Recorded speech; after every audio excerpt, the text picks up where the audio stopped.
Hey y'all, it's Ricky T. I'm coming to you from my dining room here in beautiful Beech Grove, Indiana with another food review for you. And today I'm going to do something just a little bit different than what I normally do. And this may be the beginning of a series of doing something similar to what I'm doing today, really upon request. So as you guys know, over the last couple of Lenten seasons, I've done a lot of fish sandwich reviews. Obviously more will come this upcoming winter when that season is here. I've done a lot of chicken sandwich reviews. Might take a little bit of a break from that, but I will continue to do more chicken sandwiches. There's more of them out there. I love chicken, fried chicken, the official food of the Southern Baptist Church. Love me some chicken. But over the 4th of July holiday, I had in-laws in town from both Cincinnati and Georgia. And we had this get together at my father-in-law's house, and we were talking about, the videos I do, etc. And the question came up, hey Rick, have you ever thought about doing sub sandwiches? I'm like, that's a great idea. I really hadn't thought about that, but that's a great idea. So that's what I'm gonna do. Today I got a sub sandwich, which I'm gonna do, and I will probably do some more from some of the other sub shops just to kind of do some comparisons. I will probably try to get different flavor sandwiches, so I'm not basically reviewing the same sandwich at every different place, or I may do a little bit of that, but I want to mix it up to get some different flavor sandwiches in there. But today, the sandwich I'm going to do is from Penn Station. When you talk about the sub shops and you think about Penn Station, my initial thoughts on Penn Station overall, not on a specific sandwich, but overall, me personally, my opinion, Penn Station probably has the best subs of all of them, but they are also by far the most expensive, right? So I don't go often. It's a treat. I'm paying a little bit more, which I'll show you here in a second.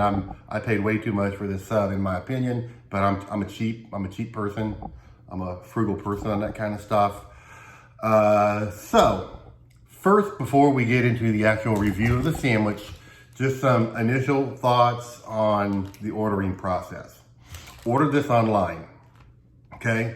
Ordered it on the Penn Station iPhone app. Now, as a general rule, when I order online, anytime I order any kind of food online, and you get that email or you get that message that tells you what time your food is gonna be ready, I always give it an extra 10 minutes, okay? If it says my food's gonna be done at 11:15, I show up at 11:25. I basically have very little faith in these people, okay? They suck at what they do. It's just the nature of food, the food industry. They suck, almost always. So I give it an extra 10 minutes because the whole purpose of ordering online and paying online is you go there, you grab your sack, you're done, right? I don't want to stand around and wait, okay? If I wanted to stand around and wait, I wouldn't have taken the time to order online. That's the whole purpose. So I have ordered online at Penn Station 2 times so far, and despite giving them the extra 10 minutes, both times my food has not been ready. So Penn Station, y'all need to get your heads out of your asses and get your online orders going. Okay? It doesn't take that long to put a sandwich together. Okay? You said it was going to be 15 minutes. I gave you 25 and it still wasn't ready. And there was 2 people in the store when I got there. One who was sitting there eating and another person who was waiting ahead of me. There's no excuse for, after 25 minutes, a damn sandwich not being ready. Okay? So Penn Station, you need to get it together. Second thing, on the app, once you choose your sandwich, it will list out all of the ingredients that are on that sandwich. And then you have the opportunity to choose either, normal, like regular, I think it's called regular, extra, or light. It does not give you the opportunity to just say, I don't want no tomatoes, right? I don't like tomatoes. And a tomato comes on the sandwich.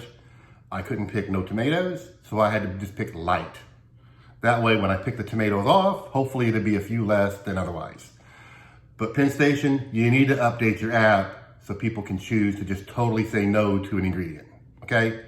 So those are the 2 things the ordering process was not great at all. Other than that, I mean, it just lists everything and you just pick them, so you can't screw that part of it up too much. So that was the ordering process. So now, I got the Italian. Now, the one thing I like about Penn Station is you can get a hot sandwich. You know, other places like Jimmy John's or whatever, it's not a hot sandwich. Now, it's been 30 minutes now, because by the time 35 minutes, because by the time I get home, so I'm filling the sandwich and it's not very hot, okay? So your slow service has really screwed up one of the main reasons why I like you guys, is because you have a hot sandwich. Now, getting back to overpriced, see this sandwich? They call this a regular. Here, let me hold it back here. They call this a regular. It looks a little small to be a regular. We got 1, 2, 3, 4, it's maybe 5 inches. It's not even, I don't think this is even 6 inches. This is regular, and it was $8. Like over $1 an inch. That's nuts. That's why I don't go here very often. So Penn Station, yeah, your subs are good, but you're freaking overpriced. And if it wasn't for the fact I was doing this video, I wouldn't have bought this. All right, so let's open it up. What I got was the Italian. I may have already told you that. Now, one nice thing is, they did cut it in half. Anytime you're eating a sub, sandwich, or anything on a long hoagie bun, it's mandatory that it's cut in half. I prefer slightly diagonal, kind of like the old school Burger King classic chicken sandwich, how they used to do it. They don't even cut that one now because they suck. Burger King just sucks. But if you got a big long hoagie bun, it needs to be cut in half at the very least. So we got that here. So, and I got the Italian, here you go. You got all your Italian meats, your pepperoni, your whatever it is, capicola. You got your banana peppers, which I love peppers. You got your lettuce, a little bit of onion. And there is a little bit of tomato on here. I found some tomato right there. Okay, let's look at the other side. Yep, there was a big tomato on that one. But this, look, it's cut in half. That's a small sandwich. That's not regular. That's not an $8 sandwich. Come on now. Get real. Okay, so I'm kind of pissed about that. But it's going to be delicious. I already know it is, so let's go.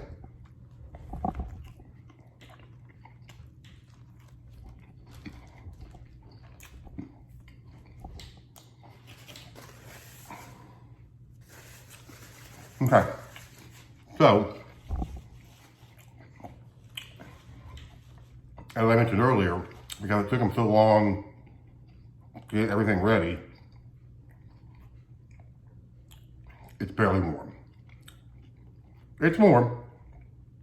I'll give you that, it's warm. But it's normally hotter.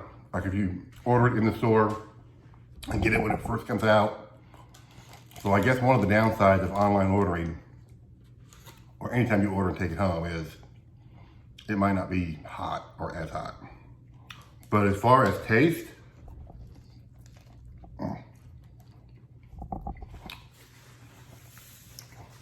as I mentioned at the beginning, from a taste perspective, you can't beat Penn Station. You get all that salted meat. Just the flavor is just bursting with meaty, salty deliciousness. You can taste a little bit of sweetness from the banana peppers. I love banana peppers. The onion and the lettuce is minimal. I'm actually getting a little bit of, right now, I'm actually getting a little bit of a lettuce crunch, which is nice. It's nice to have a little bit of a crunch in there. And the bread is fresh.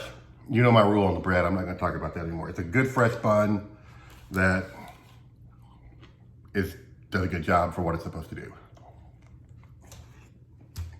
The other thing I like, which most of your Italian sandwiches they do, is the oil. I love oil. Generally speaking, depending on what kind of oil it is, oil that's not cooked, they just put the cold oil on there, is actually kind of healthy.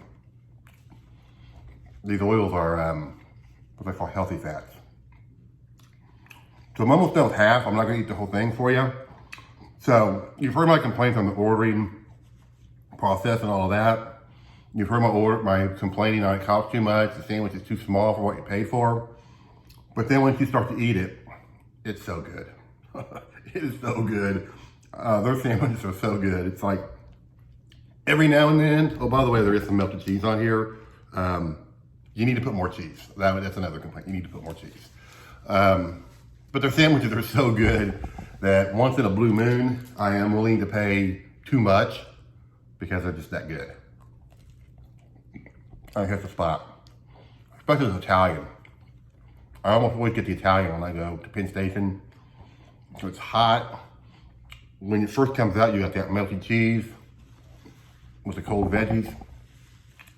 So good. So good. So there you go. Nothing more to say. You've heard the good, you've heard the bad, you've heard the ugly. This is the Italian sub from Penn Station. I'll try some other stuff from some other places and let you know what I come up with. And until next time, God bless America.